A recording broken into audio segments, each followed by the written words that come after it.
एक बात मैं आपसे बहुत गंभीरता के साथ कहना चाहता हूँ। पूज्य गुरुदेव श्री चले गए और महाभाग्य से उनका जो तत्व ज्ञान है उनकी कृपा से अपन को उपलब्ध हुआ है, और आज तक हमारा और तुम्हारे बीच में कभी कोई तत्व ज्ञान सैद्धांतिक मतभेद नहीं हुआ, और जो कुछ हुआ होगा उसकी मैं बात नहीं करना चाहता। लेकिन सिद्धांत में जब भी मौका आया तब हम तुम दोनों एक जगह एक साथ खड़े थे, चाहे वो सुपर प्रकाशक हो और चाहे और कोई मामला हो, कहीं मतभेद नहीं हुआ। क्या हुआ काय पे वो भी बता दो ना। अरे क्या बताना, ये तो समाज के झगड़े, समाज की राजनीति है, इससे नेताओं के काम, सेठियों के काम, उसमें हम जितना दिमाग हमने खराब किया अपना उतना ही हुआ, और तो कुछ हुआ नहीं। क्या करना अपन को इनसे, बहुत स्पष्ट शब्दों में कही। हमारी और तुम्हारी ये ड्यूटी है, यदि हम ये समझते हैं कि गुरुदेव का असली तत्व ज्ञान हमारे पास है, यदि हम छाती पीट के गौरव के साथ एक कह सकते हैं, तो हमारी ड्यूटी भी है कि इस तत्व ज्ञान को निर्मल रहना और अधिकतम आगे बढ़े जैसे प्रयत्न करना चाहिए। कोई चीज में मतभेद उसके बीच में आ या नहीं आना चाहिए। बहुत पसंद आई उन्हें हमारी बात।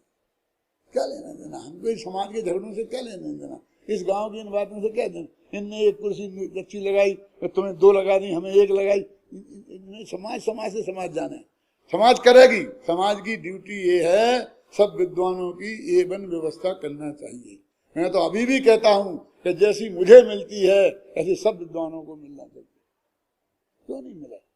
वे गुरुदेव की वाणी को, जिनदेव की वाणी को जन जन तक पहुंचाने का महान काम कर रहे हैं, और जिसमें जो क्षमता है आज उससे वो काम समाज को करा लेना चाहिए। कल ऐसा विद्वान हजारों वर्ष में नहीं मिलेगा आपको। जो भी है उसकी कमी मत देखो, जो विशेषता उसमें है वो उसमें ही है। हर व्यक्ति की अपनी विशेषता होती है। मैं उत्तम चंद नहीं बन सकता हूँ, उत्तम चंद हुकुमचंद भी नहीं बन सकता। राजेंद्र राजेंद्र रहेंगे, हुकुमचंद रहेगा। राजेंद्र की भी जरूरत है और हुकुमचंद की भी जरूरत है। ख्याल में आई ना। तो ये गुरुदेव के तत्व ज्ञान को उनने तो अकेले इतना जगत के सामने रखा, और हमें तो सबको मिलके रखना है। ये काम को हम उसी जिम्मेदारी के साथ करें, ये मैंने उनसे प्रस्ताव रखा, और उन्होंने बहुत हर्ष के साथ इस प्रस्ताव को स्वीकार किया कि भाई बहुत बढ़िया बात दादा आपने कही, अपन को यही काम करना है। ये जिनवानी है। भगवान महावीर ने समोसन में बैठकर गुरुदेव की भाषा में कहें तो 100 इंद्रों की उपस्थिति में ये दिव्य ध्वनि खिरी थी। गणधर देव की उपस्थिति में जो बात कही थी कि एक दिव्य दूसरे दिव्य का करता नहीं है, कोई किसी का भला बुरा कर नहीं सकता, ये परम शुद्ध निश्चय नहीं की बात है। और उपकार की बात तो उपकार शब्द का वहां ये अर्थ है ही नहीं, और जहां होगा भी कहीं तो वो बिल्कुल व्यवहार का वचन है। वो उपचरित असद्भुत व्यवहार नय का वचन है, अनुपचरित असद्भुत व्यवहार नय का वचन है।